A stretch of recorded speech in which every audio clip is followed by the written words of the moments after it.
मई 1988 अमृतसर, पंजाब। सिखों का सबसे पवित्र धार्मिक स्थल गोल्डन टेम्पल एक बार फिर से हाईजैक हो चुका था। 1984 के ऑपरेशन ब्लू स्टार के जख्म अभी पूरी तरह भरे भी नहीं थे कि खालिस्तानी आतंकियों ने फिर से इस पवित्र स्थल को अपना अभेद्य गढ़ बना लिया था। अंदर खूंखार आतंकी कमांडर सुरजीत सिंह पंटा अपने सैकड़ों हथियारबंद गुर्गों के साथ सांप की तरह कुंडली मारकर बैठा था। लेकिन इसी खौफनाक माहौल के बीच मंदिर के बाहर की भीड़भाड़ वाली गलियों में एक नया चेहरा नजर आने लगा था। एक दुबला पतला और थका हुआ सा रिक्शा वाला।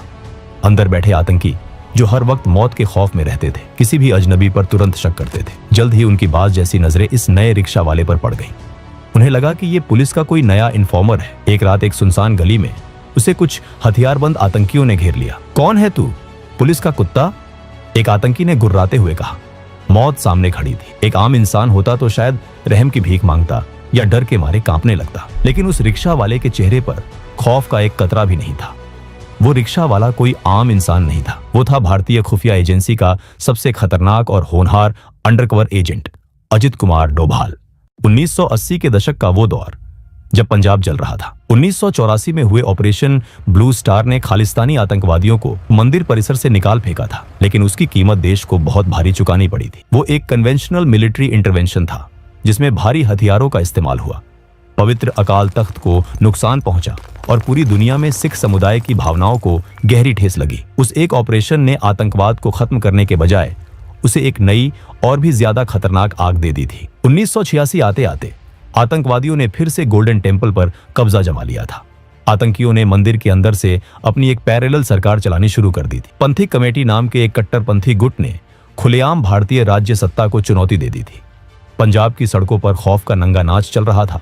टारगेटेड किलिंग्स, पुलिस इन्फॉर्मर्स की हत्याएं और पत्रकारों को मौत के घाट उतारना आम बात हो गई थी। सरकार ने 1986 में ऑपरेशन ब्लैक थंडर लॉन्च किया। 300 कमांडोज ने मंदिर को खाली तो कराया, लेकिन असली बीमारी का इलाज नहीं, क्योंकि आतंकवादियों का नेटवर्क, उनकी फंडिंग और उनका असली कमांड स्ट्रक्चर अभी भी सलामत था। 1988 की शुरुआत तक आतंकियों ने फिर से गोल्डन टेम्पल को अपना अड्डा बना लिया था और इस बार उनका लीडर था एक बेहद खूंखार और शातिर कमांडर सुरजीत सिंह पंटा। पंटा ने गोल्डन टेम्पल को सिर्फ एक छिपने का अड्डा नहीं, बल्कि एक अभेद्य किले में तब्दील कर दिया था। उसका मकसद साफ था, भारत सरकार को एक और ऑपरेशन ब्लू स्टार करने पर मजबूर करना। वो जानता था कि अगर सेना फिर से अंदर घुसी और मंदिर को नुकसान हुआ तो पूरे पंजाब में एक ऐसा विद्रोह भड़केगा जिसे दिल्ली कभी नहीं रोक पाएगी। दिल्ली में एक बेहद गुप्त और सुरक्षित कमरे में रात के 3 बजे एक हाई लेवल मीटिंग चल रही थी। टेबल के एक तरफ बैठे थे PM Rajiv Gandhi, intelligence bureau IB के डायरेक्टर एम.के. नारायणन, आईबी के जॉइंट डायरेक्टर अजित कुमार डोभाल और उनके सामने थे एनएसजी के टॉप कमांडर्स।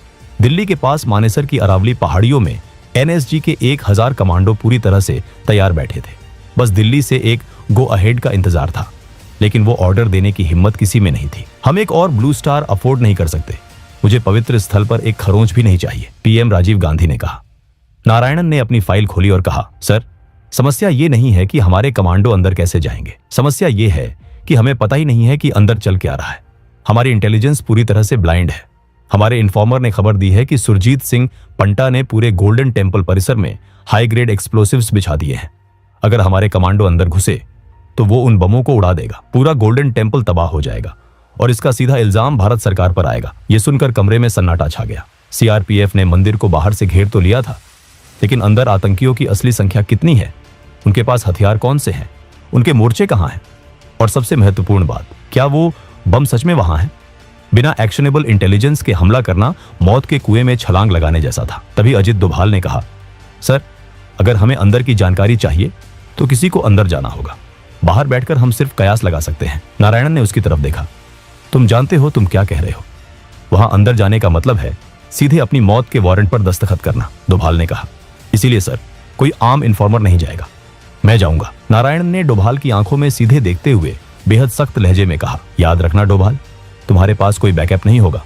अगर तुम पकड़े गए तो भारत सरकार तुम्हें पहचानने से पूरी तरह इनकार कर देगी। डोभाल के चेहरे पर एक हल्की सी आत्मविश्वास से भरी मुस्कान आई। मुझे बैकअप की जरूरत नहीं पड़ेगी सर। फिर नारायणन ने कहा, तुम्हें परमिशन दी जाती है, जाओ और इस नासूर को खत्म करो। अमृतसर में गोल्डन टेम्पल के आसपास की तंग भीड़भाड़ वाली गलियां श्रद्धालुओं और स्थानीय लोगों से खचाखच भरी थी। इसी भीड़ के बीच अजित डोभाल एक रिक्शा वाले के रूप में वहां घूम रहे थे। वो दिन भर उन तंग गलियों में पसीना बहाते सवारियां लेकर जाते, लेकिन उनकी नजरें गिद्ध की तरह मंदिर के हर एंट्री और एग्जिट पॉइंट पर टिकी रहती थी। वो मंदिर की बाहरी सुरक्षा, आतंकियों की आवाजाही और उनके पहरेदारी के पैटर्न को खामोशी से अपने दिमाग में स्कैन कर रहे थे। आतंकी खौफ के उस माहौल में बहुत चौकन्ने थे। सुरजीत सिंह पंटा के गुर्गों को हर अजनबी पर पुलिस का इन्फॉर्मर होने का शक होता था और जल्द ही उनकी नजर अजित डोभाल पर पड़ गई। तकरीबन 10 दिनों तक मौत के साथ आंख मिचौली का ये खेल चलता रहा। डोभाल जानते थे कि उन पर नजर रखी जा रही है। वो चाहते थे कि आतंकी उन पर शक करे। वो चाहते थे कि आतंकी खुद चलकर उनके पास आए। और 10वें दिन वही हुआ। अंधेरी गली में डोभाल को कुछ हथियारबंद आतंकियों ने घेर लिया। बंदूकों की नाल उनकी कनपटी पर टिका दी गई। उन्हें गालियां दी गई, धमकाया गया। उन्हें लगा कि उन्होंने पुलिस के एक और छोटे मोटे इन्फॉर्मर को पकड़ लिया है, जिसे वो अभी दर्दनाक मौत दे देंगे। लेकिन डोभाल ने डरने या रहम की भीख मांगने के बजाय एक ऐसी चाल चली जिसने आतंकियों के होश उड़ा दिए। डोभाल ने सख्त लहजे में एकदम खालिस और रवानी वाली उर्दू में कहा, बेवकूफो, बंदूक नीचे करो।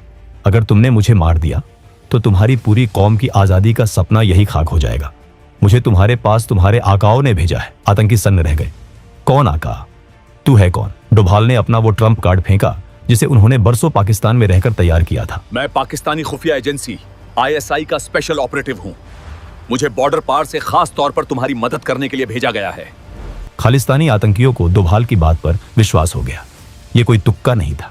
भारतीय खुफिया एजेंसियों ने पंजाब बॉर्डर पर एक असली पाकिस्तानी ISI एजेंट को इंटरसेप्ट करके गायब कर दिया था, जो वाकई में अमृतसर आने वाला था। डोभाल उसी ISI एजेंट की पहचान ओढ़कर वहां गए थे।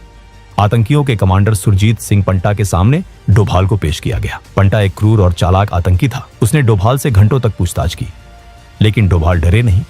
पाकिस्तान में बिताए गए अपने 7 सालों के तजुर्बे का इस्तेमाल करते हुए डोभाल ने पंटा के सामने ISI के ऐसे अंदरूनी राज, कोड वर्ड्स और पाकिस्तान की राजनीति की ऐसी बारीक बातें रखी जो कोई आम हिंदुस्तानी जान ही नहीं सकता था। पंटा को यकीन हो गया कि उसके सामने जो शख्स बैठा है वो वाकई में पाकिस्तान से आया उनका दोस्त है। पंटा इस वक्त बुरी तरह से डरा हुआ था। बाहर CRPF का घेरा कसता जा रहा था और उसे किसी भी तरह की बाहरी मदद की सख्त जरूरत थी। उसने डोभाल का स्वागत किया और उसे अपने इनर सर्कल में शामिल कर लिया।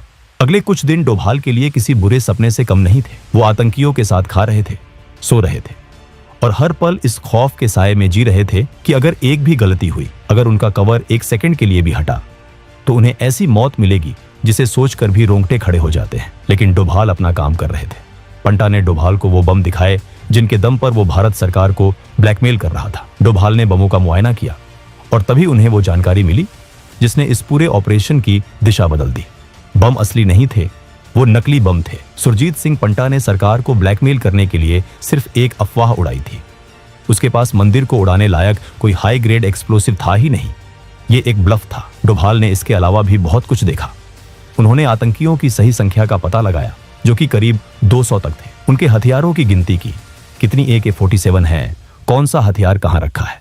उन्होंने पूरे मंदिर परिसर का दिमाग में एक ब्लूप्रिंट तैयार कर लिया कि कौन सा आतंकी किस मोर्चे पर खड़ा है, उनके ब्लाइंड स्पॉट्स क्या हैं और कमजोर कड़ियां कौन सी है। इसके बाद डोभाल ने पंटा को यकीन दिलाया कि उन्हें सीमा पार अपने आकाओं से संपर्क करने के लिए बाहर जाना होगा। पंटा, जो इस वक्त बाहरी मदद के लिए बेतहाशा तड़प रहा था, इस झांसे में आ गया। जैसे ही डोभाल उस अभेद्य किले से सुरक्षित बाहर निकले, उन्होंने सीधा रुख किया उस सीक्रेट कमांड पोस्ट की तरफ, जहां पंजाब पुलिस के सुपर कॉप DGP के PS गिल और NSG के टॉप कमांडर बेताबी से उनका इंतजार कर रहे थे। डोभाल ने टेबल पर एक खाली कागज खींचा और अपनी गजब की मेमोरी के दम पर पूरे गोल्डन टेम्पल का एक सटीक नक्शा बनाया। डोभाल ने उस नक्शे पर उंगली रखते हुए कहा, पंटा के पास मंदिर को उड़ाने लायक कोई बारूद नहीं है, बम नकली है, ये सिर्फ एक साइकोलॉजिकल ब्लफ है। कमरे में मानो एक भारी बोझ उतर गया, जिस म्यूचुअली अश्योर्ड डिस्ट्रक्शन के डर से दिल्ली के हाथ पैर बंधे हुए थे।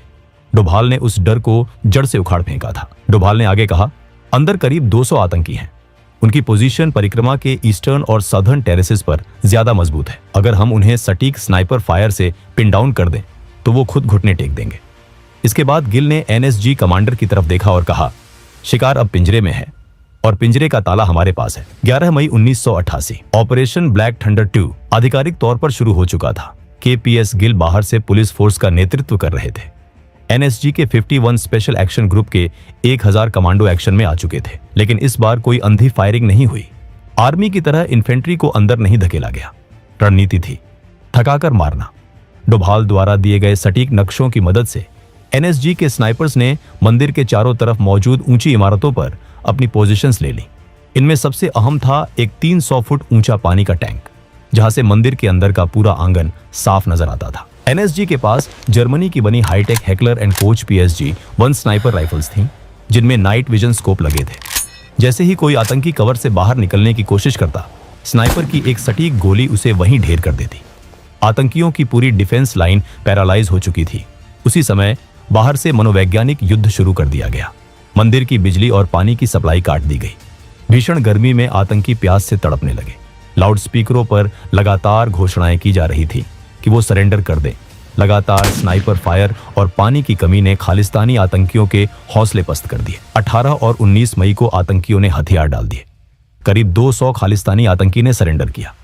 41 आतंकी मारे गए, जिनमें सुरजीत सिंह पंटा भी शामिल था, लेकिन उसने खुद साइनाइड खाकर अपनी जान दे दी। इस ऑपरेशन की सबसे बड़ी जीत ये थी कि एनएसजी का एक भी कमांडो शहीद नहीं हुआ, आम नागरिकों की कोई जान नहीं गई और सबसे अहम पवित्र गोल्डन टेम्पल को खरोंच तक नहीं आई। ऑपरेशन ब्लू स्टार का कलंक ऑपरेशन ब्लैक थंडर 2 की शानदार सफलता से धुल चुका था। इस बार पूरा ऑपरेशन मीडिया के कैमरों के सामने हुआ था, ताकि आतंकी बाद में मंदिर की बेअदबी का कोई झूठा प्रोपेगेंडा न फैला सके। इस अदम्य साहस और बेमिसाल खुफिया ऑपरेशन के लिए 1989 में राष्ट्रपति ने अजित कुमार डोभाल को कीर्ति चक्र से सम्मानित किया। यह इतिहास में पहली बार था जब किसी पुलिस या खुफिया अधिकारी को यह मिलिट्री सम्मान दिया गया था। दोस्तों, अगर आपको अजित डोभाल की जाबाजी और कूटनीति की ये रोंगटे खड़े कर देने वाली कहानी पसंद आई हो, तो इस वीडियो को लाइक जरूर करें, इस वीडियो को अपने दोस्तों के साथ शेयर करें और हमारे चैनल को सब्सक्राइब करना ना भूलें। जय हिंद, जय भारत।